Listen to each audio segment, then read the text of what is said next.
نحمده ونصلي على رسوله الكريم أما بعد فقد قال الله تعالى في كلامه المجيد أعوذ بالله من الشيطان الرجيم بسم الله الرحمن الرحيم يا أيها الذين آمنوا اتقوا الله وكونوا مع الصادقين صدق الله مولانا العظيم وصدق رسوله النبي الكريم ونحن على ذلك من الشاهدين والشاكرين ونحن على ذلك من الشاهدين والشاكرين والحمد لله رب العالمين سبحانك لا علم لنا إلا ما علمتنا إنك أنت العليم الحكيم मेरे मोहतरम दोस्तों और बुज़ुर्गों, अल्लाह जल्ला जलालुहु व मनवालुहु लाखों कोटि शुक्रिया। আল্লাহ তাআলা এই ঝড়ের বৃষ্টির দিনেও আমি আসছি মূলত অনেক দূর থেকে। আপনারা এখানে যারা আসছেন এরা কেউ এত দূর থেকে কেউ আসেননি, এত দূর থেকে কেউ আসেন নাই, আমি এত দূর থেকে আসছি।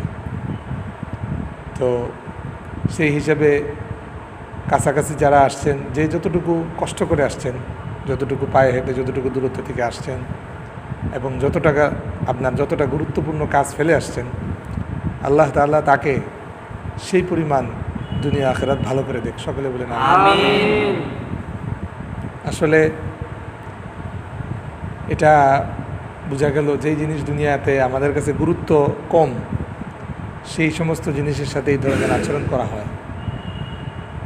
অথচ হাবিব ভাই দুয়ার মাঝে একটা কথা বারবার বলেন যে আল্লাহ এরকম মজলিস প্রত্যেকটা মহল্লায় প্রত্যেকটা মসজিদে আপনি কায়েম করে দিন। এটার মুখাপেক্ষী, এটার প্রয়োজনীয়তা এটা আপনাদের জন্য না, এটার প্রয়োজনীয়তা এটা আমাদের জন্য বিশেষ করে। কারণ হচ্ছে আমরা হচ্ছি গাড়ির ড্রাইভার স্বরূপ, আপনারা হচ্ছেন গাড়ির যাত্রী স্বরূপ। আমাদের যদি অ্যাক্সিডেন্ট হয়, একটা হানিফ গাড়ি, একটা শ্যামলী গাড়ি 36 যাত্রী নিয়ে ঢাকার উদ্দেশ্যে রওনা দেয়। তো ঢাকার উদ্দেশ্যে 36 যাত্রী নিয়ে রওনা দেয়। 36 জন যাত্রী গাড়ির ভিতরে যদি মদ পানও করে, ব্যভিচারও করে, গাড়ি অ্যাক্সিডেন্ট হবে না। আর ড্রাইভার যদি 3 সেকেন্ড যদি সে ঘুমিয়ে যায় বা 1 সেকেন্ডের জন্য যদি এদিক সেদিক সে তাকায়, গাড়ি সম্পূর্ণরূপে 36 জন যাত্রী মারা যাবে। আল্লাহ জাল্লা জালালুহু ওয়া মানাওয়ালুহু কুরআন মাজিদের মাঝে বলেছেন, ইয়া আইয়ুহাল্লাযীনা আমানুত্তাকুল্লাহ, হে ঈমানদারেরা, তোমাদেরকে আমাকে ভয় করতেই হবে, ভয় করতেই হবে। এবং অন্য জায়গায় আল্লাহ তাআলা বলছেন, ইয়া আইয়ুহাল্লাযীনা আমানুত্তাকুল্লাহ হাক্কা তুকাতিহি, ভয় করার মতো ভয়, যেন তেন ভয় না, যেন তেন ভয় না। খালি যদি আমরা এখন শুনি যে এইখানে বাঘ আসছে, এই কথাটা যদি শুনি, সুনামগঞ্জে 90-এর দশকে একবার বাঘ আসছিল। তখন তো মসজিদে মাইকও ছিল না, ওই এসপি বাংলাতে যে সাইরেনটা বাজায় রমজানে সাহরিয়ার ইফতারের সময়, ওই সাইরেন বাজিয়েছিলেন এবং যতটুকু সম্ভব মাইক এলান করেছে। ঘটনাচক্রে আমি তখন বাইরে ছিলাম, ওই স্মৃতি আমার মনে নাই, আমি এত ছোট ছিলাম, ওই স্মৃতিটা আমার মনে নেই। আমার মা, আমার ভাইরা এই স্মৃতি চারণ করে যে ওই সময় আমি বাইরে ছিলাম, ঘরে থেকে বাইরে ছিলাম। সবাই আতঙ্কিত হয়ে ঘরের দরজা লাগিয়ে দিয়েছিল। এখন যদি এরকম ঘোষণা হয় আমাদের এখানে বাঘ আসছে, তাহলে আতঙ্কে কেউ আমাদের অবস্থা বেগতিক হয়ে যাবে। এটা হচ্ছে ভয়ের কারণে। কিন্তু বাঘের কি ক্ষমতা! আল্লাহ জাল্লা জালালুহু ওয়া মানাওয়ালুহু একটা মাখলুক, হযরত জিবরিল আমিন আলাইহিস সালাতু ওয়াস সালাম, ওনাকে আল্লাহ তাআলা 600টা পাখা দিয়ে বানিয়েছেন। 600 পাখার একটা পাখা দিয়ে আল্লাহ তাআলা কওমে লূতকে বলছেন যে এটা কোদালের মতো তুল, তো কোদালের মতো তুলছে, এটা আকাশ পর্যন্ত তুল। কোদাল দিয়ে যেভাবে আপনি কোনো ধরনের বাসার পাশের যে মাটি কাটেন, বলছে একটা পাখা দিয়ে ওইটা কোদালের মতো তুল। পুরোটা শহর পুরোটা এলাকা কওমে লূতের একটা কোদালের মতো তুল, আকাশ পর্যন্ত নেই। নিয়ে পরে এটা পরে উল্টে আবার এটারে উপর করে মারার ফলে সাধারণত ভূপৃষ্ঠ থেকে ওইটা অনেক নিচু এলাকা, ওটা এরকম গজবের পাত্র হয়ে গেছে। অনুরূপভাবে আল্লাহ তাআলাকে ভয় করতে হবে, ভালোবাসা মিশ্রিত ভয়। কী ভাষা মিশ্রিত ভয়? ভালোবাসা মিশ্রিত। এখন আল্লাহ পাকের ভালোবাসা আমাদের দিল থেকে যে কেমনটা গিয়েছে, মানে আল্লাহ পাকের কথা হবে, আল্লাহ তাআলার আলোচনা হবে, কোনো ধরনের কোনো পরোয়াই নেই, এটা কোনো বিষয় না, এটা তো শোনার কোনো দরকার নেই, এগুলো কোনো প্রয়োজন আছে নাকি? এছাড়া মনে করেন বাংলাদেশের সবচেয়ে মনে করেন একবারে নিকৃষ্ট পর্যায়ের একটা খেলোয়াড়, মানে একদম নিকৃষ্ট খেলোয়াড়, আপনি যদি শুনতে পান যে আগামী 1 মাসের যে কোনো একদিন সে স্টেডিয়ামে এসে খেলবে এবং যারা যারা সম্ভব তারাকে অটোগ্রাফ দিবে, তার সাথে সেলফি তুলবে, অথবা যদি শুনতে পান যে এখন সেই এলাকায় আসছে, তাহলে তার এই মজলিস কেউ থাকবে বাংলাদেশের। মানে আমি মেসি আর নেইমারের কথা বললাম না, মানে ওইটার কাছে তো এটা কোনো বিষয়ই না, বুঝতে পেরেছেন না কথাটা? সাকিব আল হাসানেরও কথা বললাম না, আমি একদম অখ্যাত কোনো খেলোয়াড় সেটা যে বাংলাদেশে যেটা এরকম আসছে, মানে খেলার প্রতি এত মহব্বত, দেখা গেল আমরা এই আল্লাহ তাআলার এই ভালোবাসাকে বাদ দিয়ে আজ তার কাছে চলে গেলাম, বুঝতে পেরেছেন না কথাটা? এরকম পরিস্থিতি। এটা কেন হয়েছে? আল্লাহ পাকের কোনো ভয় ভালোবাসা এগুলো নাই। আল্লাহ তাআলা বলতেছে আমাকে ভয় করার মতো করতে হবে, যেন তেন ভয় করলে হবে না। আল্লাহ পাকের ভয়ে আমাদের যারা আহলে হাদিস এটা নিয়ে খুব গালিগালাজ করে বা মানে ইনসাল্ট শব্দটা ক্রিটিসাইজ করা ইনসাল্ট করে, ওরা তো এইগুলো করেই ওদের বিশেষ করে মানে দুনিয়াতে বেয়াদব কোনো দিন কোনো কিছু পায় না, বেয়াদবে কোনো দিন কোনো কিছু পায় না, এই সমস্ত বেয়াদবি করেই সব শেষ। তো এখন একটা যেটা গুরুত্বপূর্ণ কথা সেটা হচ্ছে আপনি তো দিন শিখবেন, রসুল করিম সাল্লাল্লাহু আলাইহি ওয়াসাল্লামকে দেখেন নাই, সাহাবা ইকরাম রিজওয়ানুল মাজমাইনকে দেখেন নাই, যেমন আহলে হাদিসরা ইমাম বুখারীকে মানে ইমাম বুখারীকে দেখে নাই, আব্দুর রাজ্জাক বিন ইউসুফ বা মুজাফফর বিন মুহসিন যেটা বুখারী শরীফের ওদের বুঝ অনুযায়ী যেটা বাংলা করেছে ওইটাকে মানি, বুঝতে পেরেছেন না? আর আপনি যাদেরকে জীবন্ত রসুল করিম সাল্লাল্লাহু আলাইহি ওয়াসাল্লামের চুল, কথা, আলোচনা, এই উঠা বসা, লেনদেন, এইগুলো যার সাথে মিল এমন ব্যক্তিকে দেখে তাকে অনুসরণ করবেন, বুঝতে পেরেছেন না? এমন একটা অনুসরণীয় ব্যক্তির ঘটনা সেটা হচ্ছে এই যেটা বলতেছিলাম যে আল্লাহ তাআলার ভয়ে তারা কেমন থাকতেন।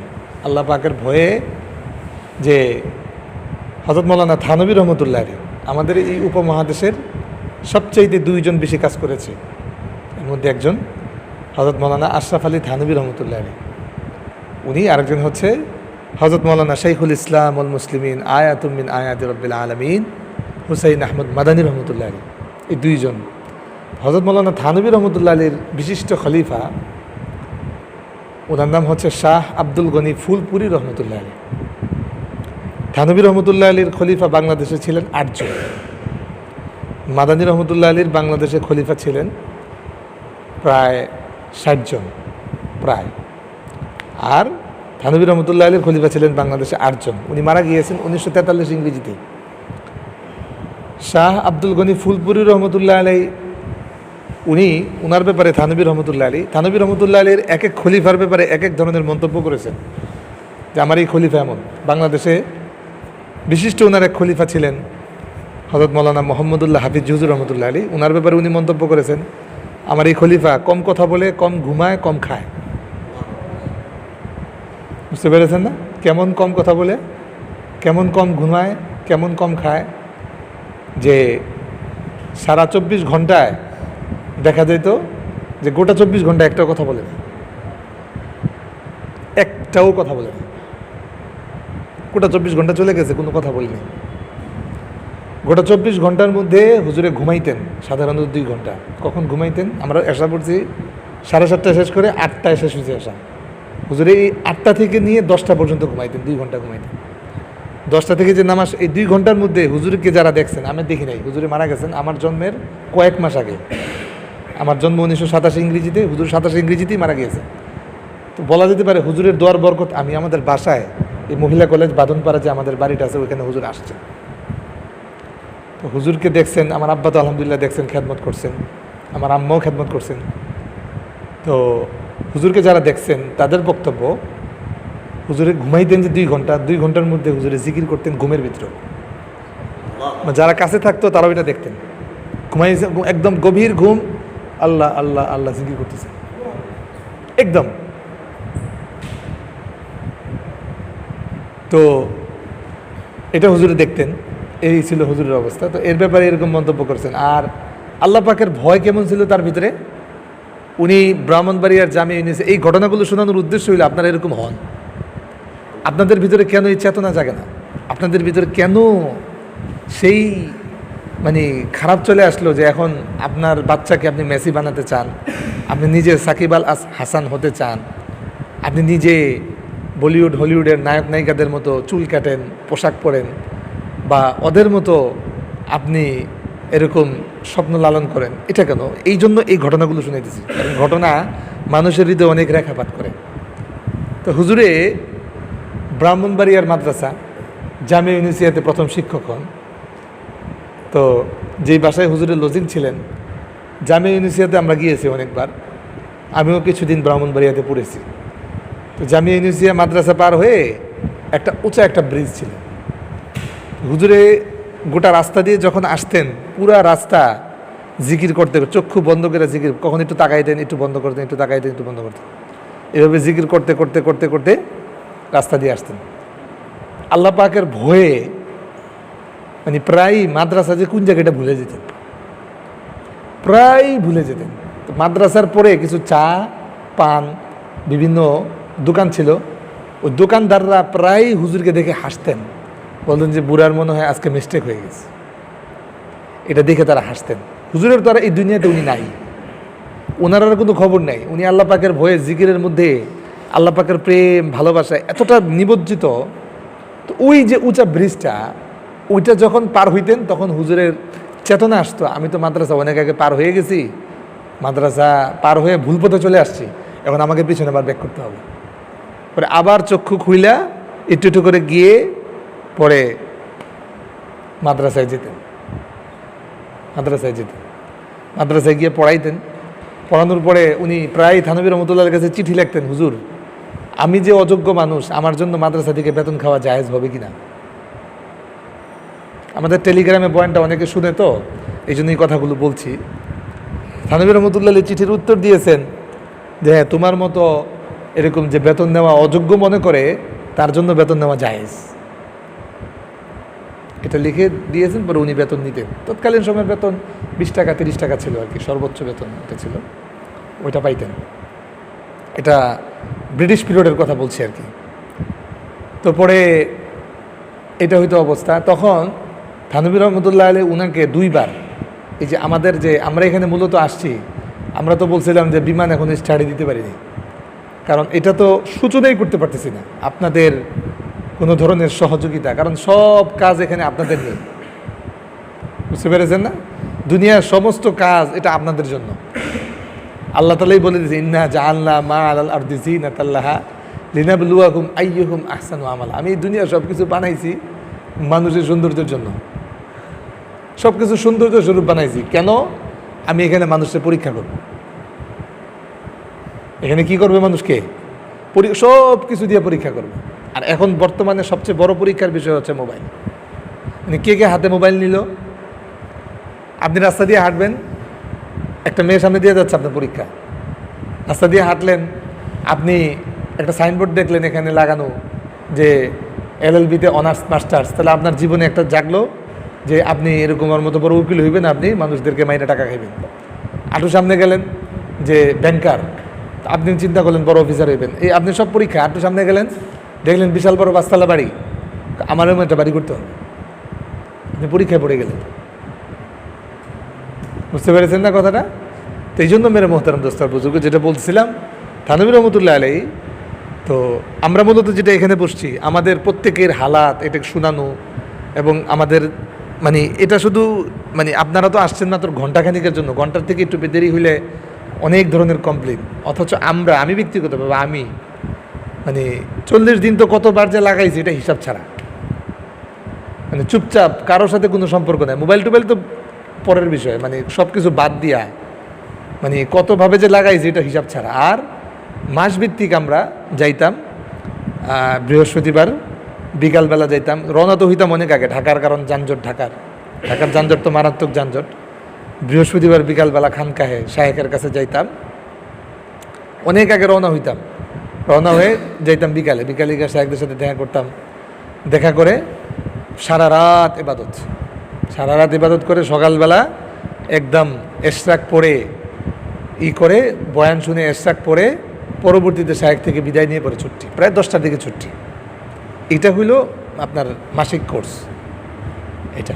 এরপরে আপনার প্রত্যেকের আপডেট অবস্থাগুলো শোনানো, আমার এই অবস্থা চলছে, এরকম হচ্ছে, আমি এইভাবে কাজ করতে চাচ্ছি, এটা কি কেমন হবে, কি আসে বিষয় বিস্তারিত এগুলো শোনানো এটা। এবং মূল কাজ হচ্ছে রাতে, মূল কাজটা মানে রাতে বলতে শেষ রাত্রে 3টার সময় বা 2:30টার সময় ঘুম থেকে উঠে জিকির করে পরবর্তীতে মূল কাজ হচ্ছে তখন ওইখান থেকে আপনাকে ব্যাটারি চার্জ দিয়ে দেওয়া হবে, বিদ্যুতের সাথে আপনার এই পাওয়ার হাউস থেকে আপনাকে লাইন দিয়ে দেওয়া হবে, তখন থেকে আপনি চলতে পারবেন।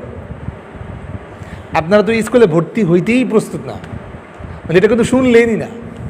আর এখানে মনে করেন নানান জাতের মানে অবজেকশন, যে কেন এরকম হইলো বা এরকম হইলো বা এটা এরকম হইলো এই জন্য, বা এই বার চেঞ্জ হয়, এই হয়, একবারে এই আসে একবারে। অথচ আপনাদের তো মেসেজ দেওয়া দরকার ছিল, হাবিব ভাইয়েরও নাম্বার আছে, আমারও নাম্বার আছে, এটা কোন বারে হবে, বুঝতে পেরেছেন না কথাটা? এটা কোন বারে হবে, যে এটা তো বা মেসেজ দিতে পারতেন। কারো তো কোনো ধরনের পরোয়া নাই, কোনো ধরনের পরোয়া নাই, এই জন্য কোনো ধরনের মেসেজ নাই। যে কথার মধ্যে ছিলাম, হাফিজ হুজুর রহমতুল্লাহ আলীকে, যেটা এখন আমরা সবাই যে রোগের রুগী, উনাকে থানভী রহমতুল্লাহ আলী জিন্দিগিতে 2বার, উনি এমনি ব্যক্তিগতভাবে মানুষ ছিলেন, কম কথা বলতেন, কম খাইতেন, কম ঘুমাইতেন, তদুপরি হঠাৎ থানভী রহমতুল্লাহ আলী উনাকে থানভী রহমতুল্লাহ আলীর খানকা যেখানে মানুষ বানাইতেন। আমরা তো কেউ হচ্ছে আমাদের ভিতরে মোরগের স্বভাব প্রভাবিত, মানে আমাদের কেউ মোরগ, মানে মোরগ কী করে গোটা এলাকার সমস্ত মুরগির সাথে অপকর্ম করে, আমাদের সেরকম স্বভাব। কেউ আছে আমরা শিয়ালের স্বভাবে দুষ্ট। শিয়াল কি করে, শিয়াল মানে সে মনে করে দুনিয়ার সবচেয়ে বেশি চালাক, এটা সে আমরা মনে করি আমরা সবচেয়ে বেশি চালাক, এটা কেউ। আবার কেউ কুকুরের স্বভাবে দুষ্ট। কুকুর কি করে, কুকুর দুনিয়ার এত ভালো গুণ, কিন্তু সে তার সজা থেকে দেখতে পারে। আমাদের দেখে না তবলিগি ভাই আর একটা দেখতে পারে। এই ভাইদের কারণে দেখা যায় মার্কাজ দিনকে দিন খালি হয়ে যেতেছে, নাউজুবিল্লাহ। এটা কুকুরের স্বভাবে দুষ্ট। এরকম কারো ভিতরে ময়ূরের স্বভাবে দুষ্ট। ময়ূর কি করে, ময়ূর মনে করে দুনিয়াতে আমি সবচেয়ে বড় সুন্দরী, আমি সবচেয়ে বড় অহংকার। বুঝতে পেরেছেন না কথাটা? এটা যে এরকম প্রত্যেকটা প্রাণীর এক একটা স্বভাব আছে। কেউ শূকরের স্বভাবে দুষ্ট। শূকর কি করে, এ প্রাপ্তবয়স্ক জানান দেয় ওর মার সাথে ব্যভিচার করে, মানে মাহরামের সাথে ব্যভিচার করে, এটা শূকরে জানান দেয়। এটা এখন মনে করেন আপনার এরকম আপনার এই কেস দিনকে দিন এটা খুব বেড়ে যাচ্ছে। মানে এটা দেখা যাচ্ছে যে আপনার সমবয়সী আপনার খালা, আপনার সমবয়সী আপনার দুধ বোন, শরীয়তের মাসলা হচ্ছে এদের কাছেও না যাওয়া, এদের সাথে একাকি বসে কথা না বলা।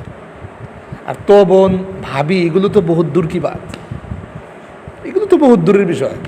যত চাচা তো, ফুপা তো, খালা তো, মানে এটা তো বহুত দূরের বিষয়। শরীয়তের মাসলা হচ্ছে এদেরও মানে খুব কাছাকাছিভাবে, বা মানে নিজেদের আপন বোন এও যদি এরকম আটসাট পোশাক পরে বা এরকম নিজের প্রতি আকৃষ্টকরণমূলক পোশাক পরে, সাথে সাথে অ্যাকশন নেওয়া, সাথে সাথে।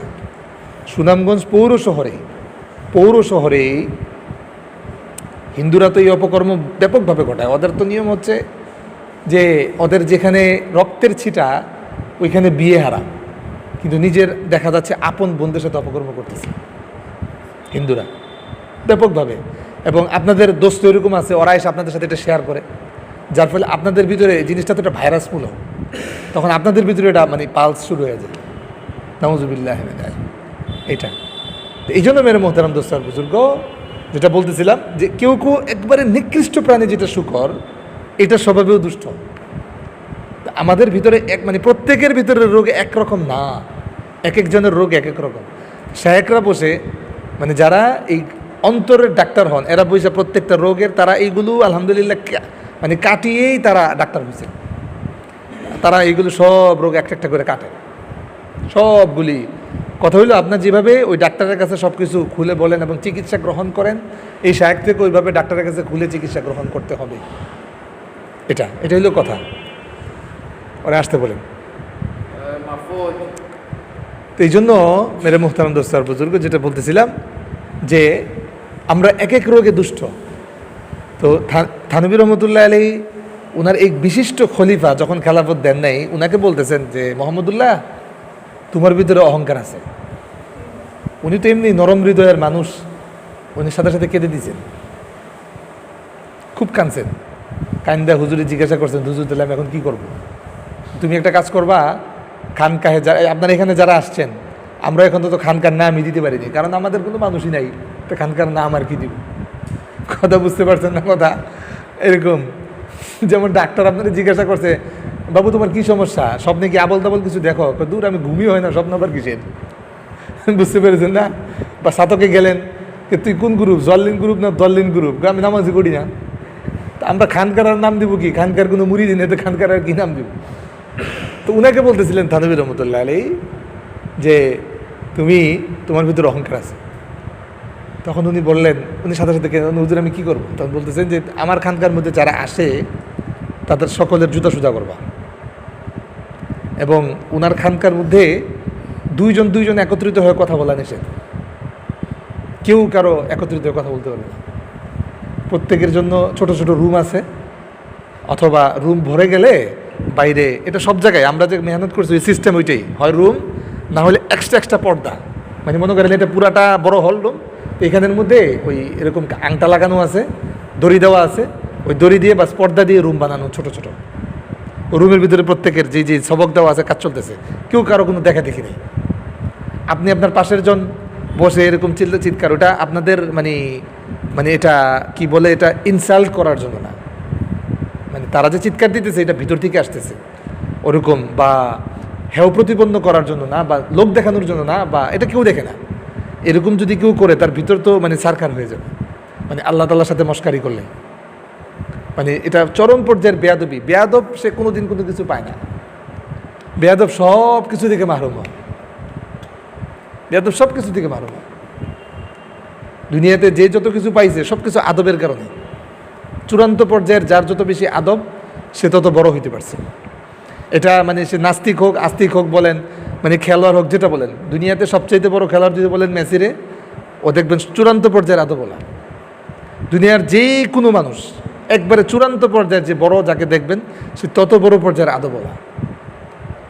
বুঝতে পেরেছেন না? আর যে এরকম দেখা গেল আমাদের দুনিয়াতে মানে সবচাইতে বড় ভালো মানুষ ছিলেন রাসূল করিম সাল্লাল্লাহু আলাইহি সাল্লাম, উনি ছিলেন সবচাইতে বড় আদবওয়ালা। সবচেয়ে নিকৃষ্ট পর্যায়ের ছিল আবু জাহেল, উতবা, সাইবা, এগুলো চূড়ান্ত পর্যায়ের বেয়াদব। এই কারণে এগুলোর হেদায়েত নসিব হয় নাই, এগুলোর এই জন্য হেদায়েত নসিব হয় নাই। এই জন্য এটা খুব খেয়াল রাখা চাই, আমার দ্বারা যেন কোথাও কোনো দিন বেয়াদবি না হয়, কোনো দিন কোথাও কোনো দিন বেয়াদবি না হয়, কোনোভাবে কোনো প্রকার বেয়াদবি না হয়। আমি যেন কারো কোনো দিন কষ্টের কারণ না হয়, আমার দ্বারা যদি কোনো দিন কষ্ট না হয়, এটা খুব খেয়াল রাখা চাই। এটা মানুষ বনার সবচেয়ে প্রথম স্তর এটা আর কি। যাই হোক, যেটা বলতেছিলাম, তো থানভী রহমতুল্লাহ আলী যখন হাফিজ হুজুর রহমতুল্লাহ আলী কি কথা বললেন, তো ওনার খানকায় দুইজনে একত্রিত হয়ে কথা বলা তো দূরের কথা, খাবার খাওয়াও নিষেধ। খাবার খাওয়াও নিষেধ। আমরা ওই যে যাইতাম যে খানকায়, সুনামগঞ্জে আমার জানা মতে একটাই খানকা ছিল, ওই আমাদের সুনামগঞ্জের মধ্যে মাদানী রহমতুল্লাহ আলী থেকে একজন কামিয়াব হয়েছেন, শেখে গাজীনগর রহমতুল্লাহ আলী। ওনার খানকা প্রাথমিক অবস্থায় ছিল মাদানিয়া মাদ্রাসার যে বর্তমান মসজিদ, এটা তো 2 তলা হয়েছে, অনেকদিন 1 তলা ছিল ওই মসজিদে। হুজুরে বৃহস্পতিবার রাত্রে বসতেন, ওইখানে সব গুজারি করতেন। তো ওইখানে যাদের যাইতে হইতো প্রত্যেকের টিফিন ক্যারিতে করে খানা নিয়ে যেতে হইতো। পরবর্তীতে হুজুরে খানকা বানাইছেন, যেটা বর্তমানে মল্লিকপুরে হুজুরের নামে যে মাদ্রাসা, সেই মাদ্রাসা হুজুরে খানকা বানাইছেন। কিন্তু ইতিহাস তো বড় মানে নির্মম, মানে আমরা তো বড় আশ্চর্য। হুজুরে ছিলেন আকাশের সূর্য, মসজিদের মধ্যে আঙ্গুল ফুটানো, হাই তোলা, এটা চূড়ান্ত পর্যায়ের বেয়াদবি। এতে ফেরেশতাদের অনেক কষ্ট হয় এবং দেহের ভিতরে চূড়ান্ত পর্যায়ের অলসতা আসে। আর মসজিদ এটা ফেরেশতাদের মিলন মেলার জায়গা, মসজিদে অলস ফেরেশতা এটা পছন্দ করে না, এর জন্য বরদোয়া করে। এটা কোনোদিন আমরা মসজিদের ভিতরে হাই তুলব না, আঙ্গুল ফুটাবো না। নামাজের মধ্যে যে আকার আকৃতি করলে আঙ্গুল ফুটে ওই আকার আকৃতি করব না, যেমন এইভাবে উঠা আছে না, ওইভাবে মানে আপনি টান করে হাঁটুটা নিয়ে টান করে উঠলেন হাঁটুটা ফুটবে এরকম, এগুলো না জায়েজ, করা যাবে না। মাকরুহে তাহরিমি, নামাজের সব কমে যাবে, এটা খেয়াল রাখাচ্ছে। তো যেটা বলতেছিলাম, ওনার এই আমাদের শাইখে গাজীনগরী রহমতুল্লাহ আলীর খানকা ছিল ওই মল্লিকপুরে। আমি হজরতের যথাযথ কর্তৃপক্ষের কাছে, হজরতের যারা বর্তমান গদিনিসীন আছেন, হজরতের নাতিরা, এদের কাছে আমি বারবার বলছি এটা শুরু করেন, কিন্তু এদের তো আপনার ভিতর থেকে ইশারা তারা পায় নাই, এই জন্য ওরা এটা খুলতে পারতেছে না। এটা খুললে আমাদের জন্য অনেক ভালো হইতো, ওরা পারতেছে না। আমি বলছি বাহির থেকে মানুষ আনেন, এটা তো চালায় নেওয়া উচিত ছিল। এই কথাটাকে খুব একটা গুরুত্ব দেন নেই এটা।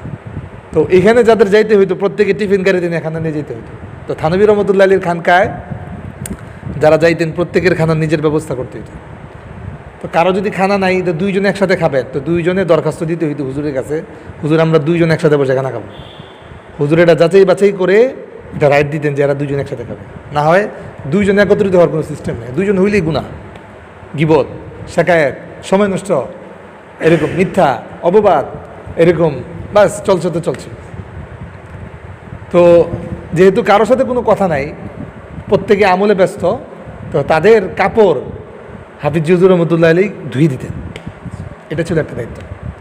এক দায়িত্ব হচ্ছে যারা নামাজে আসতেন তাদের প্রত্যেকের এই জুতাগুলো সোজা করে দিতেন, এবং যারা ওখানে আপনি থাকতেন নিয়মিত তাদের কাপড়গুলো হুজুরে ধুয়ে দিতেন, হুজুরে ধুয়ে দিতেন, সবার কাপড় হুজুরে ধুয়ে দিতেন।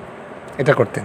আরেকটা কাজ করতেন উনি, বলছে তুমি না, তোমার অহংকার তো দিনকে দিন বাড়তেছে, তুমি এখন কাজ করো, 5 ওয়াক্ত নামাজের পরে আমি যখন সালাম ফিরাবো, আমি দোয়া দরুদ করতে করতে তুমি দাঁড়ায় ঘোষণা করবা ভাই সব মেরে, মানে ওই যেটা উর্দুতে ভাই সাহ, উর্দুতে ভাই সাহ, মানে আমরা যেটা বলি ভাই সব, ভাই সাহ মেরে আন্দার মে কিবির হ্যাঁ, আমার ভিতরে অহংকার আছে, ওর খুদরাই কা মরজ হ্যাঁ। এটা অনেকে আমরা অন্তরের ব্যাধি ধরি না, পরামর্শে বসছি, আমারটা কেন মানা হইল না, বা আমি এটা বললাম তুমি কেন মানলা না, ওইটা মসজিদ ভাঙ্গা, বা আমি এরকম পরিকল্পনা করলাম কেন আমারটা গ্রহণ করে হইল না, আমি এরকম আমি বলছি তুমি কেন শুনলে না, বা এরকম মানে একটা আমিত্বের ভাব, এটাকে বলা হয় খুদরাই, মানে আমারটা এটা গ্রহণ করতে হবে, আমারটা নিতে হবে, আমারটা বলতে হবে, আমার মানে সব আমার আমার আমার, মানে সবাইকে দেওয়া হইলো আমার কেন দেওয়া হইলো না, সবাইকে দাওয়াত পাইলো আমি কেন দাওয়াত পাইলাম না, সবাই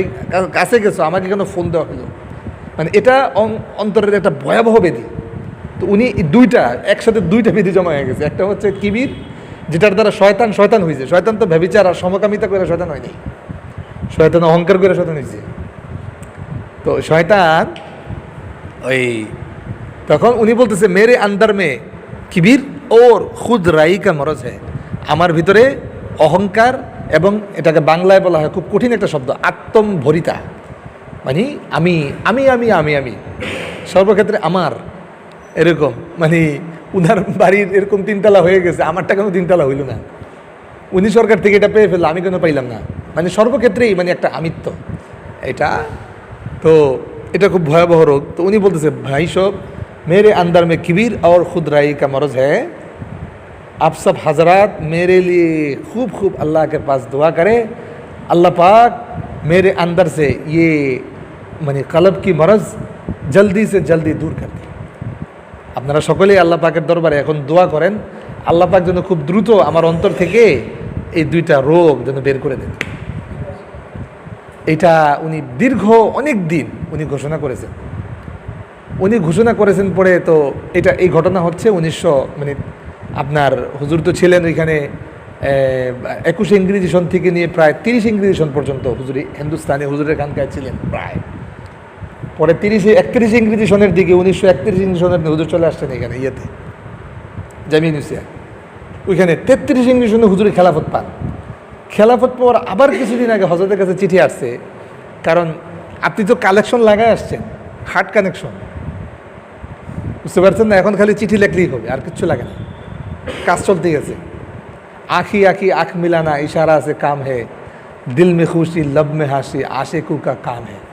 এখন আপনারা এটা নিয়ে নিছেন মানে দুনিয়ার যত পেতনির ক্ষেত্রে এরকম।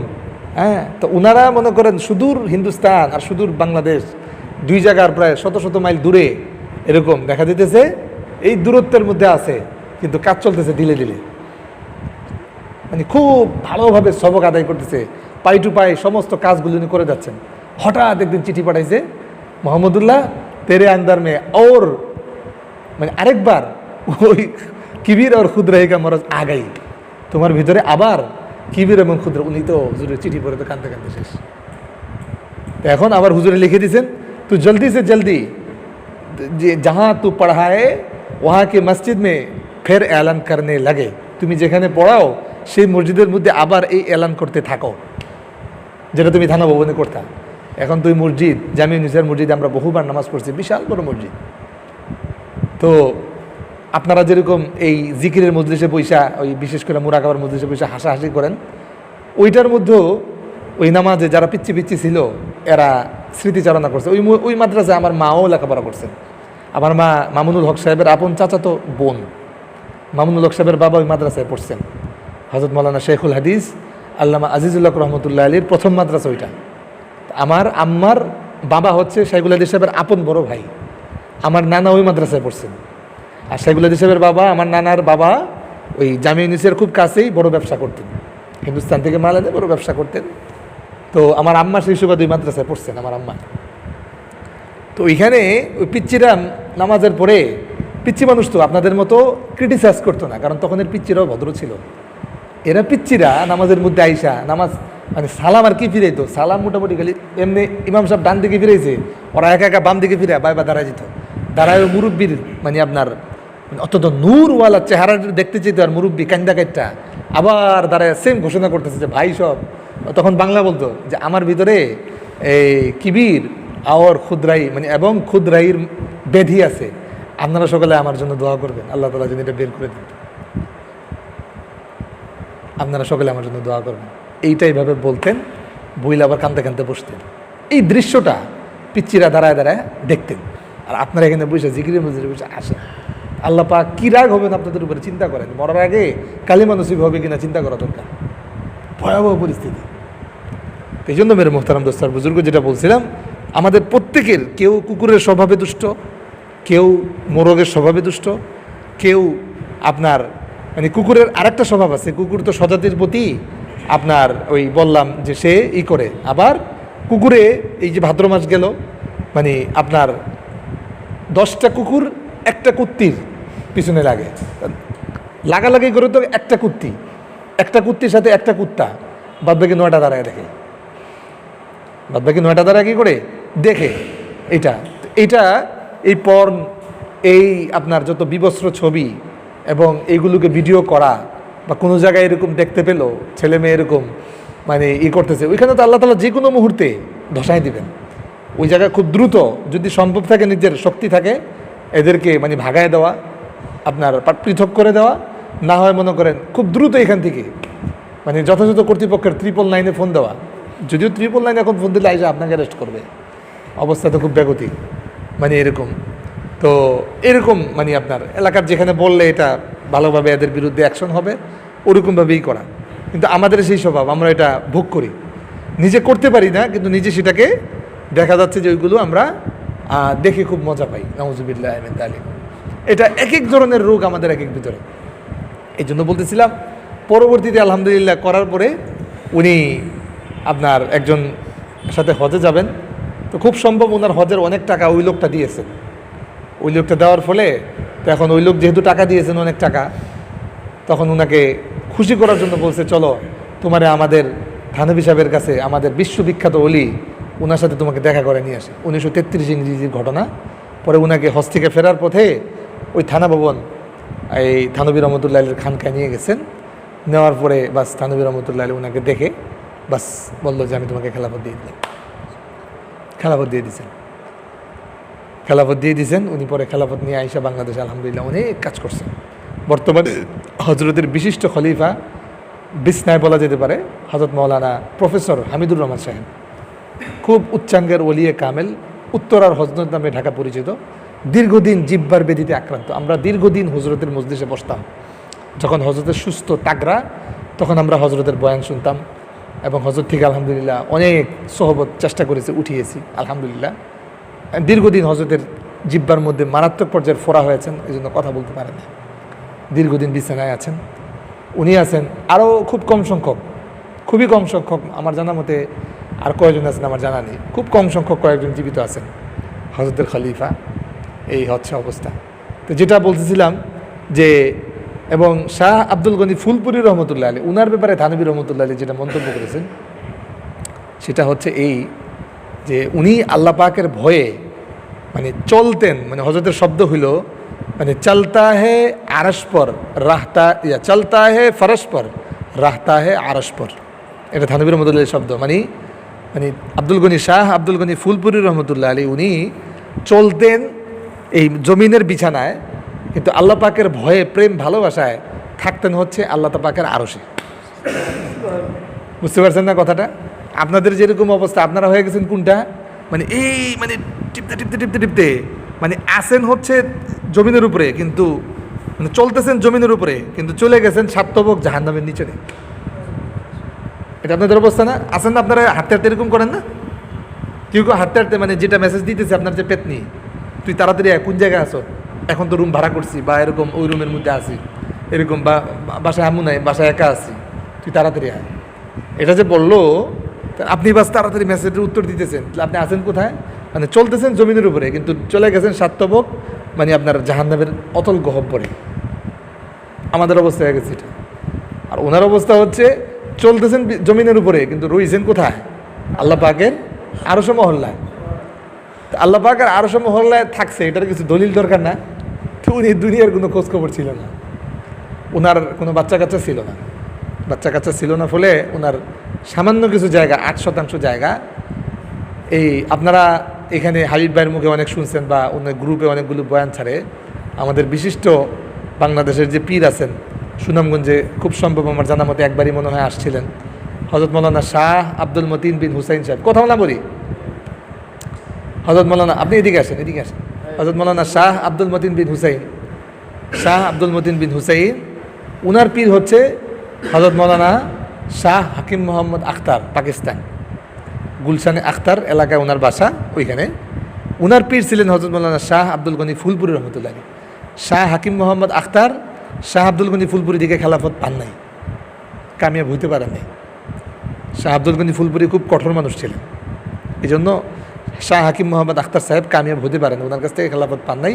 পরবর্তীতে শাহ আব্দুল হক রহমতুল্লাহ আলী, উনি খেলাফত দেওয়ার ক্ষেত্রে অনেক শিথিল, ওনার থেকে খেলাফত পেয়েছেন হযরত মাওলানা হাকিম মোহাম্মদ আখতার সাহেব। শাহ আব্দুল গনি ফুলপুরি রহমতুল্লাহ আলীর হাকিম মোহাম্মদ আখতার সাহেবকে খেলাফত দেন, দিয়েছেন, খেলাফত দিয়েছিলেন হযরত মাওলানা রশিদ আহমদ লুধিয়ানবী রহমতুল্লাহ আলী।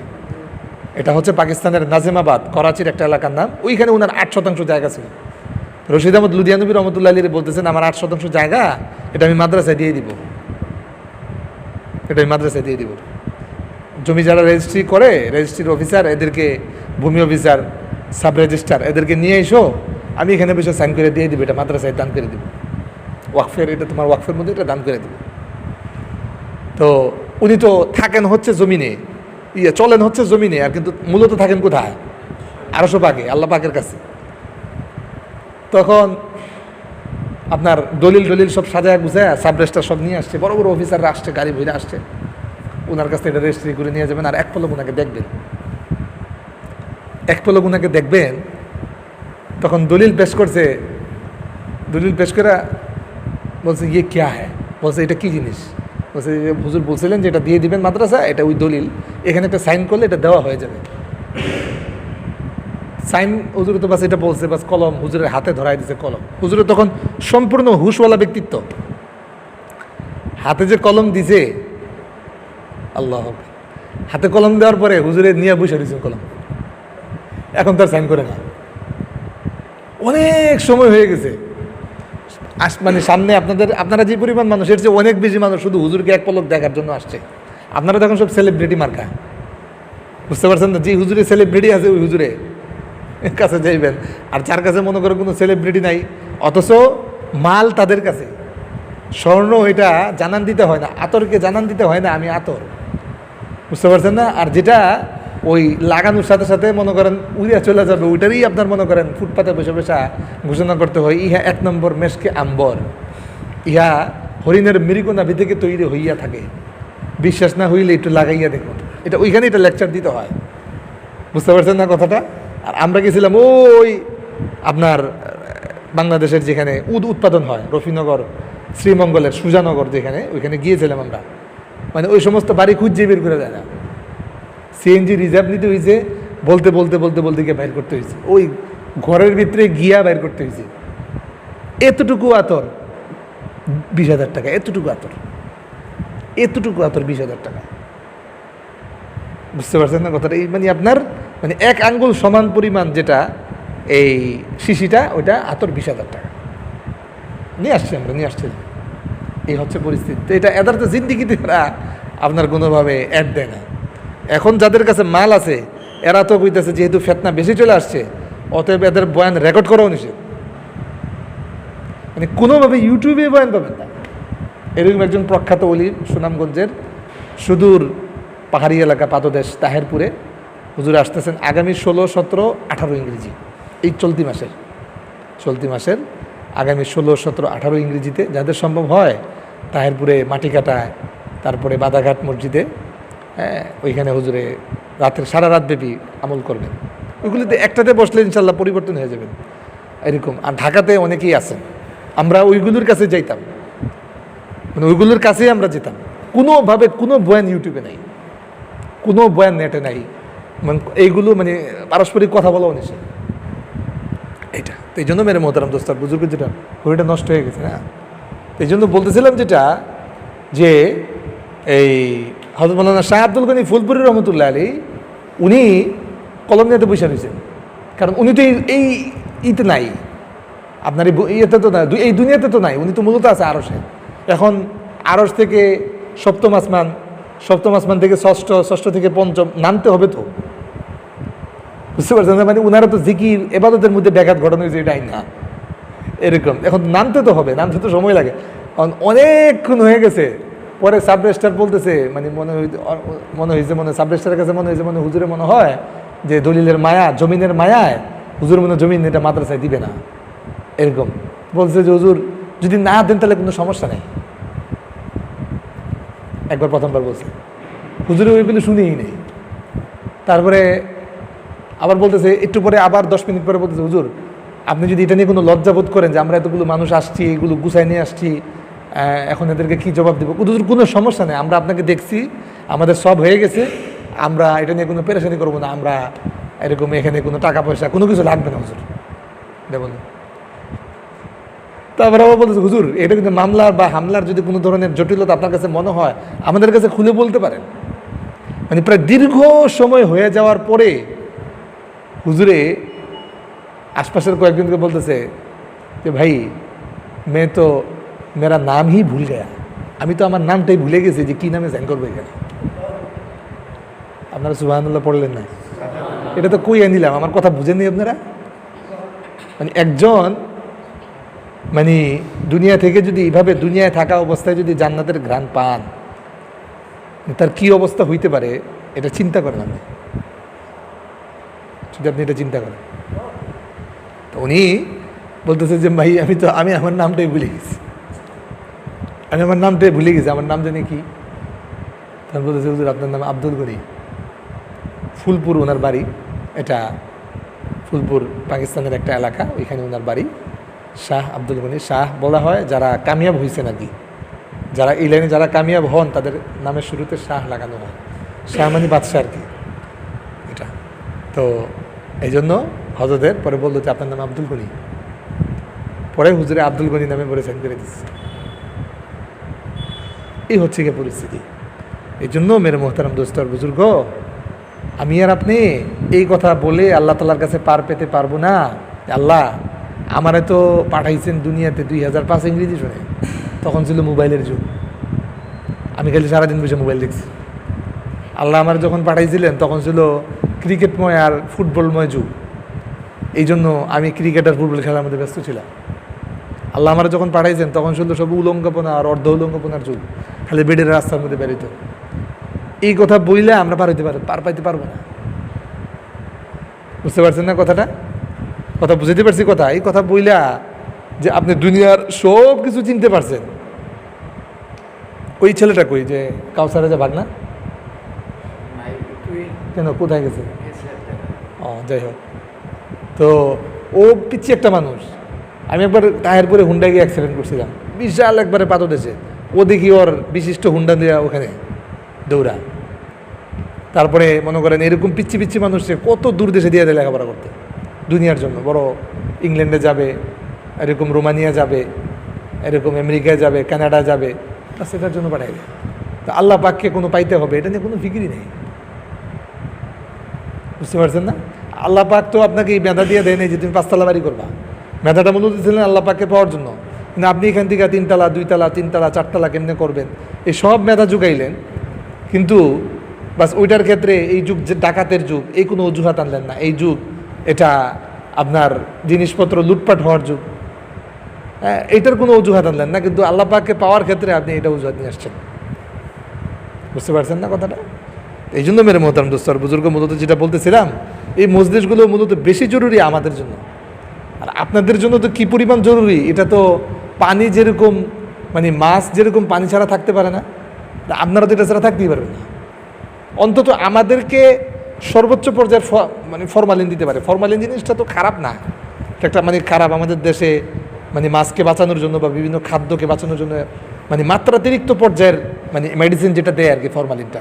খেজুর বিশেষ করে সবচেয়ে বেশি ফরমালিন থাকে খেজুরে আর হচ্ছে মালটায়, মাত্রাতিরিক্ত ফরমালিন থাকে এই দুটার মধ্যে। এটা কেন দেয়? এটাকে তাজা রাখার জন্য। তো আমরা এই যে আমাদের শাহেখের কাছে যাই, ঢাকায় যাই, তারপরে এই যে উনি আসবেন ওনাদের কাছে যাই, এটা এই গিয়ে আমরা এই ব্যাটারি চার্জ নিয়ে আসবো এবং এই তাকওয়াটাকে, আল্লাহ পাকের ভয়, আল্লাহ পাকের মহব্বত, ভালোবাসা, এটার উপরে একটা ফরমালিন নিয়ে আসবো, এটা যেন দীর্ঘদিন বেঁচে থাকে। আর আপনাদের পক্ষে তো মানে মাছ যেভাবে পানি ছাড়া মাছ কিছুতেই বাঁচতে পারে না, আপনাদের জন্য তো এই মজলিস এরকম, এটার জন্য তো এরকম, এটা স্যার বাঁচা সম্ভবই না, কিছুতেই বাঁচা সম্ভব না। শুধুমাত্র এই মজলিস না, এখানে এলম চর্চা হবে। এলম চর্চা ছাড়া তো আপনি তো যেরকম মানে যে কোনো কিছুর ক্ষেত্রে, এখান থেকে আপনি বাজারে যাবেন, বাজারের রাস্তা চিনেন না, নির্ঘাত আপনি তো বিপদগ্রস্ত হবেন। ঠিক আছে না কথাটা? এরকম আপনি এই মোবাইল চালাতে চিনেন না, এখন আপনি উল্টাপাল্টা দিচ্ছেন শেয়ার, গেছে গিয়ে আপনার ওরকম আপনার সহ এরকম বিভিন্ন নাউজুবিল্লাহ মিন যালিক খারাপ খারাপ ছবি আপনি শেয়ার করে দিয়ে দিয়েছেন। আপনি তো চিনতেন না, অপশন তো জানেন না। বুঝতে পারছেন না কথাটা? চূড়ান্ত পর্যায়ের বেইজ্জতি। এলম ছাড়া আপনি সাধারণত একটা মোবাইল আপনি চালাতে পারেন না, এলম ছাড়া আপনি আপনার কাছের বাজারটা পর্যন্তই করতে পারেন না, এলম ছাড়া আপনি আপনার এই বাসাটা পর্যন্ত করতে পারেন না। তো এলম ছাড়া আল্লাহ তাআলাকে পাবেন কীভাবে?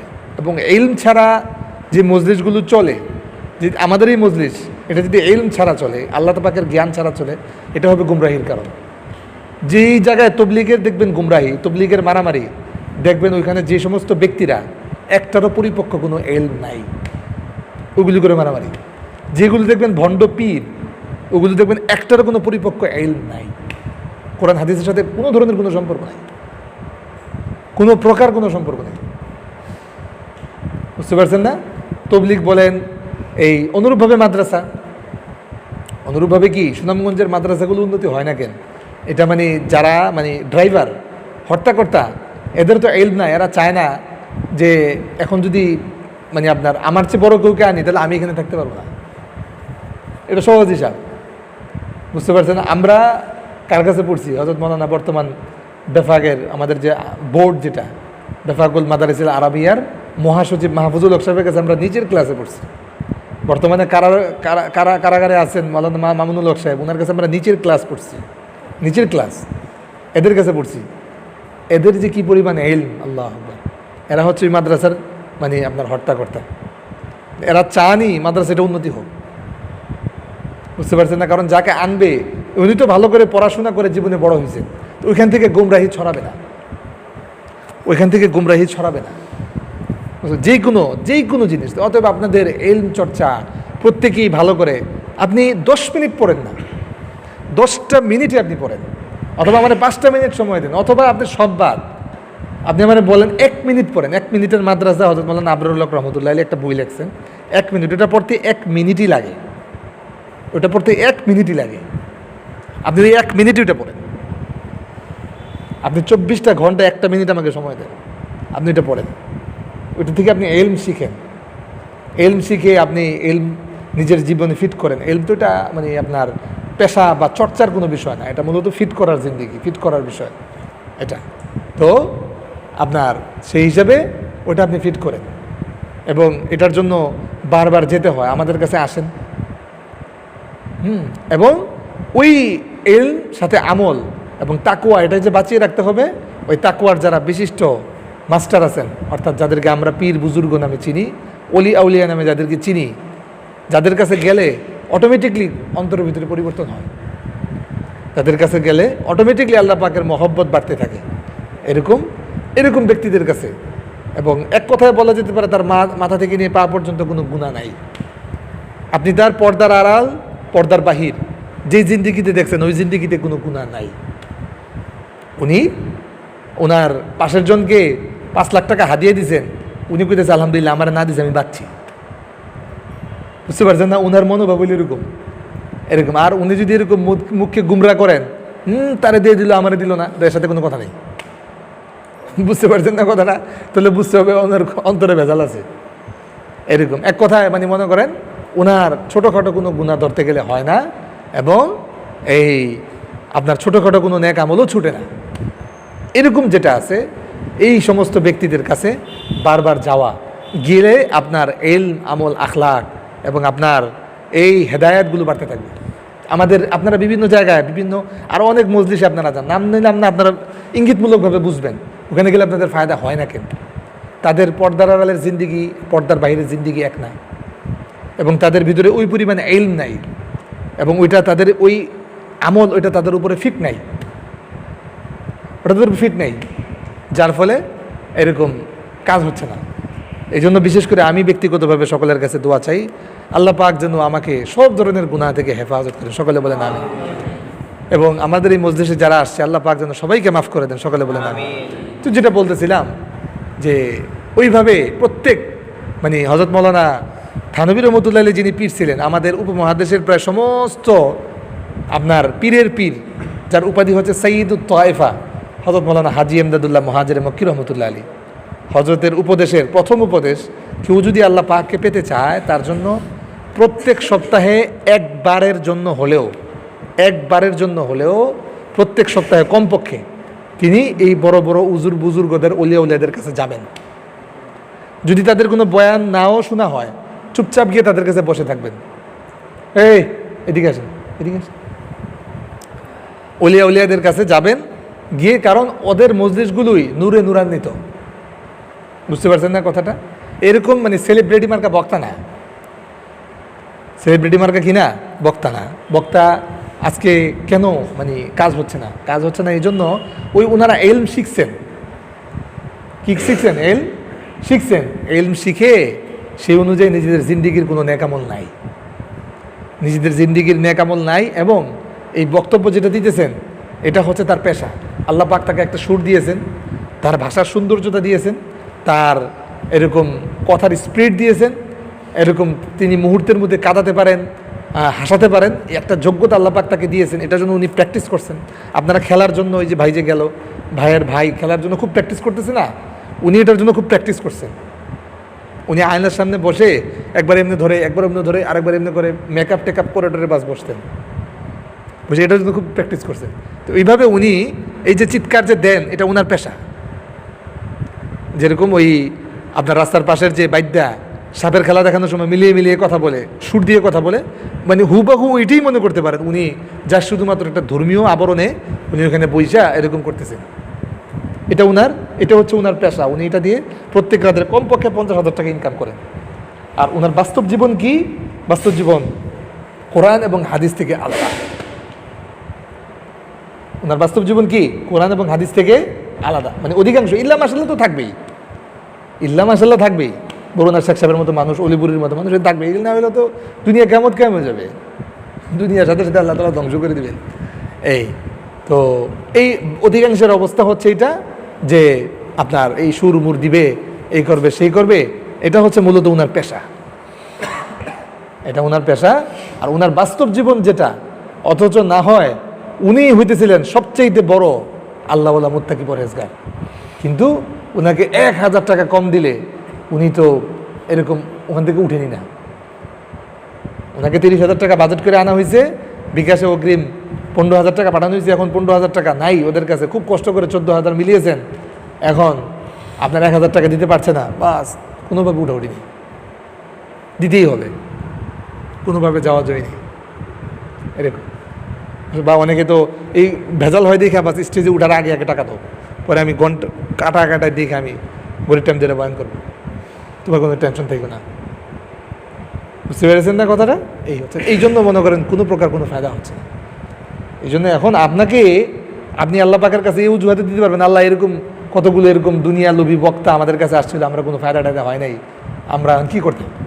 আপনি এই দুনিয়ার সব ধরনের, কোনটা 1 নাম্বার মোবাইল, কোনটা 2 নাম্বার মোবাইল, কোনটা জাল টাকা, কোনটা ভালো টাকা, হ্যাঁ, কোনটা আপনার চায়না পণ্য, কোনটা জাপানি পণ্য, দুনিয়ার সব কিছু বুঝতে পারলেন। আপনার কোনটা ব্র্যান্ডের শার্ট আর কোনটা ফুটপাতের, সব কিছু বুঝতে পারলেন, এটা বুঝতে পারলেন না এটা আবার কোনটা। এই জন্য মেরে মোহতারাম দোস্ত আর বুজুর্গ, আমাদের এই মজলিসগুলো অত্যন্ত বেশি জরুরি, খুব তলব, যে যতটুকু তলব নিয়ে আসতে পারবে সে ততটুকু কামিয়াব। কারণ দুনিয়া এখন কয়টা পর্যন্ত চলবে ভাই? 9:30। হ্যাঁ, বলতেছিলাম যে দুনিয়া এখন মানে 2000 ইংরেজি সনের পরে দুনিয়া পরিবর্তন হয়ে গেছে। আমার জন্ম তো 87-তে, আমার বুঝ আসছে 94 থেকে। এখানে মুরব্বী একজন আছেন, তো আপনার তখন আমি 2000 ইংরেজি সনে লালবাগ মাদ্রাসায় পড়ি, তখন মাত্র নতুন ফোন দেখি, টেলিফোন। তো 90-এর দশকে গুনাহ করতে হলে অনেক কষ্ট করতে হতো। তখন গুনাহের একমাত্র মাধ্যম ছিল চিঠি, এছাড়া গুনাহের কোনো মাধ্যম ছিল না। এছাড়া 90-এর দশকে গুনাহের কোনো মাধ্যম ছিল না। তো 90-এর দশকে এটা ছিল গুনাহের মাধ্যম, চিঠি। তাও চিঠি খুব মানে আপনার গোপনীয়তার সাথে আদান প্রদান করতে হইতো। কখনো কখনো কবুতরের পায়ে বাঁধা দেওয়া হইতো, প্রশিক্ষিত কবুতর, বুঝতে পারছেন না? প্রশিক্ষিত কবুতর, অনেক প্রশিক্ষিত কবুতর আছে, ওর পায়ে এগুলো প্রতিযোগিতা হয়। সুনামগঞ্জ থেকে ছাড়বে কবুতর, পায়ে আংটি দিয়ে, আপনার এখানে প্রতিনিধি থাকবে, কক্সবাজার সমুদ্র সৈকতে একটা প্রতিনিধি থাকবে, এখানে দৌড় দিয়া কত কত ঘন্টায় যেতে পারে, পরে ওইখান থেকে আরেকটা আংটি লাগাই দেবে। ওই আংটির মধ্যে আপনার তারিখ থাকবে, তারিখ এবং প্লাস সময় থাকবে, আবার ওইখান থেকে উড়াল দেবার এখানে আসবে। আপনাদের যে ওই যে পানির ট্যাঙ্কের নিচে যে কবুতর বিক্রি হয়, এগুলো মরা কবুতর এরকম না, এটি পাওয়া যায়। আমার সাথীরা ব্যবসা করেন, এক এক জোড়া কবুতরের দাম 1.5 লাখ, 2 লাখ টাকা, 5 লাখ টাকাও আছে, বুঝতে পেরেছেন? বড় আজিব আজিব কবুতর। তো যেটা বলতেছিলাম, তখন এইভাবে কবুতরের পায়ে বেঁধে এটা অমুক বাড়িতে পাঠিয়ে দেওয়া হতো, এটা ছিল।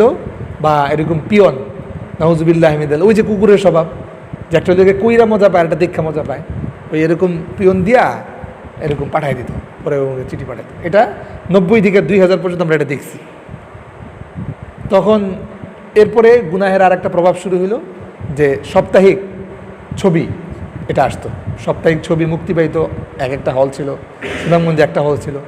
আর তৎকালীন সময়ে টেলিভিশনের বিটিভি একটাই, আমার মোবাইল না এখন, তৎকালীন সময় বিটিভি,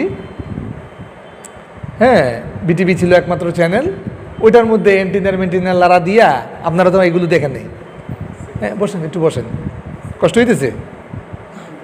ওটার মধ্যে একটু লারা টারা দিয়া আপনার ওই শুক্রবার দিন 3টার সময় ছবি ছাড়তো, হ্যাঁ ওইটা আপনার ওই লারা মারা দিয়া ওইটা আনতো, এরকম বাস। ওই সারা মনে করেন আপনার সপ্তাহে মোটামুটি আবাদত বন্দেগী করতো, ওই একদিনে এসে মোটামুটি সব শেষ। যাক, তারপরেও একদিন গুনাহ করতো, বাদ বাকি আলহামদুলিল্লাহ সপ্তাহের 6 দিনের গুনাহমুক্ত থাকা হইতো। আচ্ছা, এরপরে তো আপনার চলে আসলো সাইবার ক্যাফের যুগ, আপনার বিভিন্ন ফোন ফ্যাক্স চলে আসলো, লাইনের ফোন এই ফ্যাক্স চলে আসলো। তারপরে এরকম বিভিন্ন ধরনের গুরুত্বপূর্ণ কাজ, এইগুলো ছোট ছোট রুমের ভিতরে বিভিন্ন দোকানে দোকানে সাইবার ক্যাফ এগুলো থাকতো। সুনামগঞ্জে সাইবার ক্যাফ ছিল, এখন পুরোটা যে পুরোটা পৌর বিপণী কুত্তাও তখন যেত না। তখন এই আপনার পর্নোগ্রাফি এগুলো ওইখানে সাইবার ক্যাফগুলোতে ঘন্টা, 1.5 ঘন্টা, 1 ঘন্টার জন্য, আধা ঘন্টার জন্য গিয়ে ওইখানে বা বিভিন্ন সময় গিয়ে পুলিশ ওখানে হানা দিত। খুব কঠিন অবস্থা ছিল।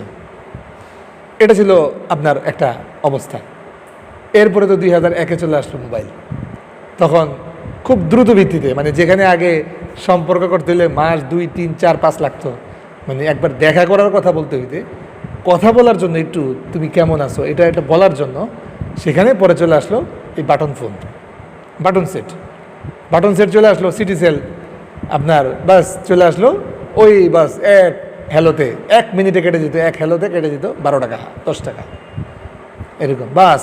মানে কথা শেষ করার আগে কাট তাড়াতাড়ি, বা দীক্ষা যে কখন আপনার ওই যে মানে 56 সেকেন্ড 58 পালস বেড়ে গেছে ওর, মানে 1 মিনিট 1 সেকেন্ড হইলে মানে মোটামুটি 18 টাকা শেষ, এরকম। বাস পালস বেড়ে গেলে তাড়াতাড়ি কথা শেষ কর, এরকম অবস্থা মোটামুটি। তারপরও ওই সময়ের ভিতরে বাস মোটামুটি এটা শুরু হইলো।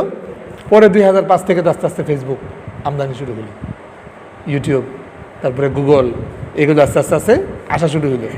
এখন তো বলা যায় যে 100 বছর না 1000 বছর দুনিয়াকে আপনাদের পিছনে নিয়ে চলে গেছে। যেটা আগে 100 দিনে আপনি করতে পারতেন না, এখন 1 ক্লিকের মধ্যে 1 সেকেন্ড আপনি করে ফেলতে পারেন। 1 সেকেন্ডের মধ্যে হায় বইলা যে তুমি সাথে সাথে আমার কাছে আসো, একটা মেসেজ দিলেন 1 সেকেন্ডের মধ্যে, সাথে সাথে বলে দিতে পারে গোটা জাহান্নাম আপনার এই 1 আঙ্গুলের নিচে। আপনি 1 আঙ্গুলের নিচে 1 ক্লিক দিয়া আপনি চলে গেলেন পর্নের সাইটে। 1 ক্লিক দিয়া আপনি সাথে সাথে পেতনির কাছে একটা মেসেজ দিলেন। 1 ক্লিক দিয়া আপনি পেতনির সাথে সাথে খুইলা ওর ওই ভিডিও কলের মধ্যে আপনারটা দেখাইলেন, ওরটা দেখলেন। আপনি 1 ক্লিক দিয়া এরকম সাথে সাথে সমকামিতার জন্য আপনি উদ্বুদ্ধ হইলেন। নাউজুবিল্লাহ। মানে আপনি 1000 বছর পিছনে চলে গেছেন, 1000 বছর পিছনে চলে গেছেন। আপনি বলা যেতে পারে যে এখন 1 আঙ্গুলের নিচে আপনার পুরো জাহান্নামের মধ্যে চলে গেছেন, 1 আঙ্গুলের মধ্যে। এই জন্য মেরে মোহতারাম দোস্তার বুজুর্গ, যেটা বলতেছিলাম যে অতএব এখন তো এই মজলিস আরও বেশি হওয়া জরুরি। কিন্তু আফসোসের ব্যাপার, আমার জানা নাই সুনামগঞ্জে প্রখ্যাত বুজুর্গ যে কয়েকজন আছে, আমি যে কয়েকজনকে খুঁজে বের করতে পারছি, আমি খুব গোপনভাবে তাদের কাছে যাই, তাদের কাছে নিয়মিত যাই। তারা নিজেরাও গোপন থাকতে চান। আপনাদেরকে তো বলছিলাম যে আপনারা টাকা পয়সা জমাইলে আমরা এভাবে সফর করতে যেতে পারবো, এরকম কেউ তো আর কেউ জমা দিছে, কোনো গুরুত্বই নেই। অথচ আপনারাই বলছেন দৈনিক তো 3 টাকা, এটা কোনো টাকাই না। আপনি 300 টাকা কত টাকা খরচ করেন, গুরুত্ব না থাকার ফলে তো এটা হবে কীভাবে? অথচ এটার জন্য তো মনে করেন আমি ব্যক্তিগতভাবে আমার তো সংসার অনেক বড়। আপনাদের এখানে যত মানুষ আছেন মনে হয় না কারো সংসার এত বড়, আমার সংসার এত বড়, মানে অনেক বড় সংসার এটা।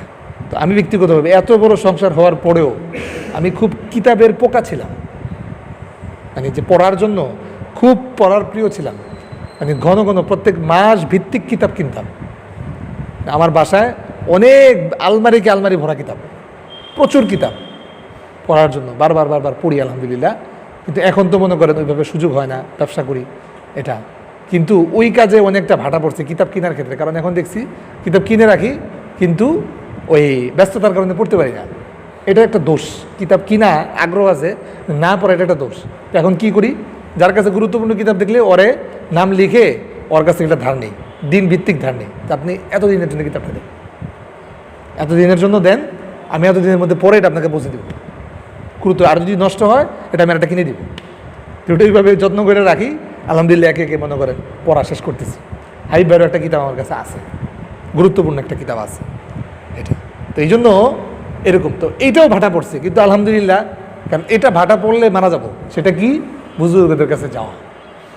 কারণ ওটা তো আল্লাহ তাআলা বলছে তুমি কিছুতেই ভালোবাসা মিশ্রিত ভয় তোমার ভিতরে হবে না তুমি যদি ওলিদের কাছে না যাও, তুমি যদি ওলিদের সাথে না মিশো, তুমি যদি তাদের কথাবার্তা না শুনো, তুমি যদি তাদের মহব্বতের কথা যদি না শুনো, তুমি এই আল্লাহর ওলিদের কথাবার্তা না শুনো, এদের কাছে না বসো, তাহলে তোমাদের এটা আসবে না। এটা আল্লাহ তাআলার কথা। এটা কার কথা? আল্লাহ পাকের কথা। ইয়া আইয়ুহাল্লাযীনা আমানুত্তাকুল্লাহ ওয়া কুনু মা'আস সাদিকিন। আল্লাহ তাআলা ওলিদের সাথে থানবী রহমতুল্লাহ আলীর যে পীর হাজী আমদাদুল্লাহ মাহাজির মক্কি বলছে কমাস কম সপ্তাহে একবার, কমাস কম সপ্তাহে একবার এদের কাছে যাওয়া। এই কিন্তু সুনামগঞ্জ যেমন করেন, আমি নিজে ব্যক্তিগতভাবে খুঁজি একজন যদি থাকতো এর কাছে যেতাম, গিয়ে এরকম কিছু সময় বসতাম, এর কিছু কথাবার্তা শুনতাম, নিজের ভিতরে যে খারাপই আছে এটা বের করতাম, শুধরাইতাম, এরকম আল্লাহ পাকের এশকের জন্য পাগল হইতাম, আল্লাহ পাকের প্রেমের জন্য খুব আপনার আগ্রহী হইতাম। এটা বুঝতে পারছেন না কথাটা? এটা এই জন্য আপনাদেরকে বললাম, আপনারা টাকা পয়সা দেন, জমান, এরকম এখানে জমা করেন, আমরা এখানে আনি। এই যে উনি 17 তারিখ আসবেন, 16, 17, 18 তারিখ আসবেন, আমার ইচ্ছা ছিল যে এখানে ফান্ড জমা হইলে হুজুরকে ইনশাল্লাহ বললে হুজুর এখানে আসতেন, হুজুর এখানে আসতেন, হুজুর এখানে আসতেন, তো টাকা হইতে নাই।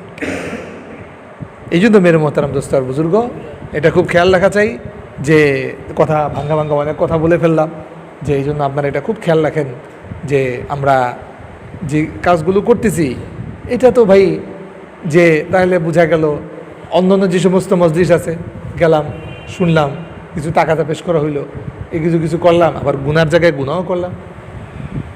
মেয়ে আসলো, মেয়ের সাথে মেয়ের দিকেও তাকাইলাম, এরকম বয়ফ্রেন্ড গার্লফ্রেন্ড আছে ওটার সাথে সম্পর্ক রেখে গেলাম, মোবাইলের মধ্যে এরকম খারাপ ছবি দেখা এটাও করে গেলাম, এরকম মোবাইলের মধ্যে চ্যাটিং করা এটাও করে গেলাম।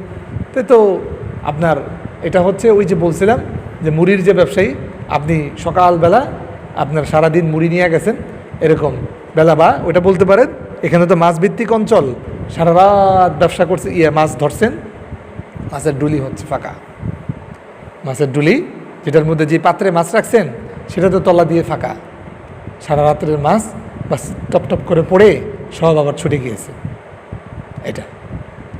এটা ছুটে গিয়েছে। হযরত মৌলানা রুমি রহমতুল্লাহ আলাইহি এটা উপমা দিয়েছেন, তুমি যত বড় ডুলি বানাও, আমরা আমাদের যে গ্রামে ধানের বড় গোলা থাকে না, গোলা, তো ওইটাকে ইঁদুরে তল দিয়ে ছিদ্র করছে, ইঁদুরে ছিদ্র করে বিরাট বড় লাইন করছে, বাস দেখা গেল কোনোভাবে সমস্ত ধান ওখান থেকে খেয়ে পড়ে নিজ দিক দিয়ে সব ধান নিয়ে গেছে। সেটা হবে আমাদের এই অবস্থা। বা হযরত মৌলানা শাহ আব্দুল মতিন বিন হুসাইন সাহেবের পীর হযরত মৌলানা হাকিম মোহাম্মদ আখতার, উনার পীর হযরত মৌলানা শাহ আবরারুল হক সাহেব রহমতুল্লাহ আলী, থানভী রহমতুল্লাহ আলীর শেষ খলিফা, হযরতের শেষ খলিফা। উনি তো বাস বাংলাদেশের সফরে আসছেন অনেকবার। আমি আলহামদুলিল্লাহ সচক্ষে হুজুরকে 2001 ইংরেজি সনে দেখছি, হুজুরে 2005 ইংরেজি সনে মারা গিয়েছেন। আমি আলহামদুলিল্লাহ হুজুরের বয়ান শুনছি, হুজুরকে দেখছি, এটা আমার বড় সৌভাগ্য। তো হুজুরে এক বয়ানে বলতেছেন যে হুজুরে গাড়িতে উঠছেন, গাড়িতে উঠছে এসি চার্জে কোনো কাজ হইতেছে না। পরে দেখা গেল যে পিছনের ইয়েতে যে বসা এক গ্লাসটা খোলা। পরে বললো যে ভাই আমাদের জিন্দিগির অবস্থা তাই যে আমরা দেখা গেল যে সব নেকামল করলাম, কিন্তু আমাদের গুনাহ করার জন্য চোখের দরজা খোলা, চোখের গ্লাস খোলা, চোখের গ্লাস কি খোলা, গুনাহ করার জন্য জবানের গ্লাস খোলা, গুনাহ করার জন্য কানের গ্লাস খোলা, বুঝতে পারছেন না, গুনাহ করার জন্য হাতের গ্লাস খোলা। তো দেখা গেল আপনি এরকম মাশাআল্লাহ খুব কষ্ট করে গেছেন, বিভিন্ন জায়গায় গেছেন, এখানেও আসলেন, এরকম আবার গেলেন এক বসায়, এখানে আইসা এখানে কি আপনি পুরা রমজান মাসব্যাপী এতেকাফ করছেন, এতেকাফ করে যে নূর অর্জন করছেন, কোনো মোবাইলের সাথে নাই, কিচ্ছু নাই, সারাদিন কোরআন শরীফ পড়ছেন, শিখছেন, মাসলা শিখছেন, বড় নূর অর্জন করছেন। বাস রমজানে এতেকাফ থেকে বাইরে, ঈদের দিন সকালবেলা মসজিদের নামাজ বাইরে আপনি মানে যা শুধুমাত্র খালি মোবাইলটা অন করছেন, বড় মোবাইল অন করে আপনার ওই আপনার পেতনিরে খালি একটা হাই লিখে দিয়েছেন, সাথে সাথে আপনি মানে এইটা লেখার সাথে দেখা তো দূরের কথা, মানে দেখলেন তো সাথে সাথে আপনি জাহান্নামে চলে গেলেন, মানে এইটা লেখার সাথে সাথে আপনি ওই আরশে পাক থেকে সাথে সাথে জমিনের মধ্যে ধপাস করে পড়ে গেলেন, সাথে সাথে আপনি ধপাস করে পড়ে গেলেন।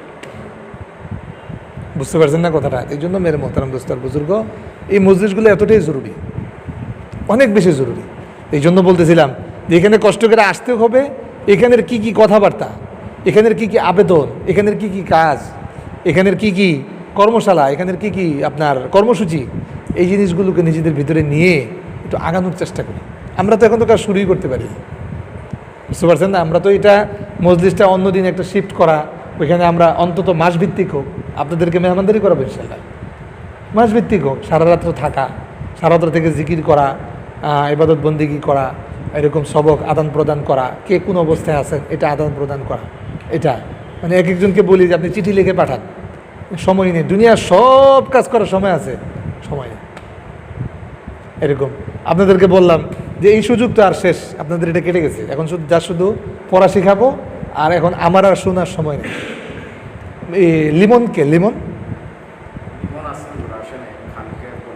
ও আচ্ছা আচ্ছা, যাই হোক, তো এটা কেটে গেল আপনাদের, যেহেতু আপনারা এটা নিয়ম, যখন কেউ কোনো কিছু কদর করে না, তাহলে সেটা তাদের সাথে এটা করা এটা ঠিক না, আদান প্রদান করে এটা ঠিক না। এখন শুধুমাত্র শেখানো হবে, কিন্তু আপনাদের এটা উচ্চারণ বিশুদ্ধ হচ্ছে কি না, এটা আর আমার সাথে এটা যাচাই বাছাই করার সুযোগ নেই, কারণ আমার ব্যস্ততা তো অনেক বেশি বেড়ে গেছে এটা। তো এই জন্য মনে করেন এখন আর হয়তো দিলে হয়তো আমার আর শোনার সময় হবে না।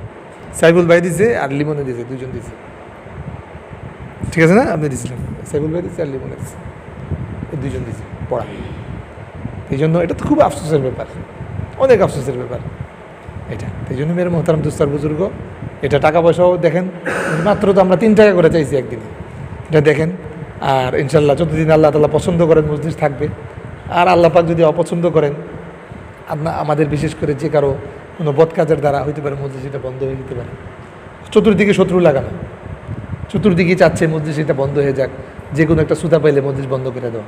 আপনারাও আসেন না, আমার তো ব্যস্ততা এমন পর্যায়ের বাড়ছে যেটা তো ভাষায় ব্যক্ত করা সম্ভব। বুঝতে পেরেছেন না কথাটা? জাস্ট শুধুমাত্র আল্লাহ পাকের ভয়ে, আল্লাহ পাকের প্রেম ভালোবাসায় এবং আপনাদের মহব্বত, এতটুকুর জন্য আসে, আর কিচ্ছু না, আর কিচ্ছু না। আমাদের সময়গুলো তো এটা মানে প্রত্যেকটা মিনিটের একটা আমাদের দাম আছে, যেহেতু ব্যবসা করি, কোনো মিনিটের দাম আলহামদুলিল্লাহ 1000 টাকাও হয়, 1 মিনিটে 1000 টাকা বিক্রি করি, তো হইতে পারে একটা বিরাট বড় মূল্য।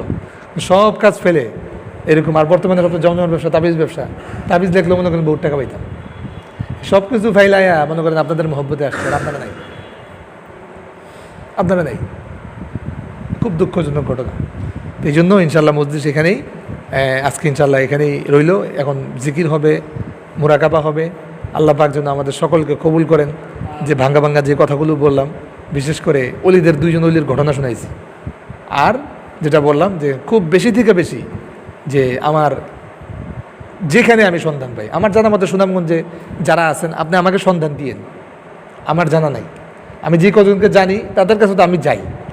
আপনি যদি কাউকে জানেন, এটা যে কোনো এলাকায় থাকতে পারে, যে কোনো এলাকায় থাকতে পারে, এরকম যে কারো সন্ধান যদি আপনার কাছে জানা থাকে, আপনি আমার কাছে দিয়েন, আমি ওখানে যাব। গেলে ইনশাল্লাহ আমি যদি দেখি যে উনি ঠিক আছেন, আমি আপনাদেরকে নিয়ে যাব। আর যদি দেখেন যে না, এটা আপনার যাকে আপনি বলতেছেন যে অলি, উনি মিস্টেক, আপনার এটা ভুল হয়েছে, বুঝতে পারছেন না কথাটা? কারণ এটা তো বড় জটিল জিনিস। সিটি গোল্ড স্বর্ণের মধ্যে দেখা যায়, বা আপনি যেটা বলছেন এটা খাদযুক্ত স্বর্ণ, স্বর্ণের মধ্যে খাদের মাত্রা অনেক বেশি, এটা 22 ক্যারেট না, 18 ক্যারেট, 17 ক্যারেট, ভেজালযুক্ত। বুঝতে পেরেছেন কথা? তো এটা আমি আপনাকে বলে দিব কথা, বুঝতে পেরেছেন কথা? তো এটা যে কোনো জায়গায় আপনার এরকম, এখানে গিয়ে আপনারা যাবেন, ঘন ঘন গিয়ে তাদের কাছ থেকে নিজেদের আত্মশুদ্ধি করাবেন, আল্লাহ পাকের জন্য কাঁদবেন, আল্লাহ পাকের জন্য পাগল পারা হবে। আর এটা মোবাইল নিয়ে কিছুতেই সম্ভব না, এটা মোবাইল নিয়ে কিছুতেই সম্ভব না। আল্লাহ পাক বলনেওয়ালা, শুননেওয়ালা, সবাইকে তার মর্জি মোতাবেক আল্লাহ পাকের পছন্দনীয় বান্দাদের মজলিসে গিয়ে, আল্লাহর অলিদের কাছে গিয়ে আমাদের প্রত্যেককে আল্লাহ পাকের অলি বানায় দেখ। সকলে বলেন আমিন। ওয়া আখিরু দাওয়ানা আলহামদুলিল্লাহি রাব্বিল আলামিন। জি, এখন জিকির হবে, মুরাকাবা হবে, আমরা সকলে বসি।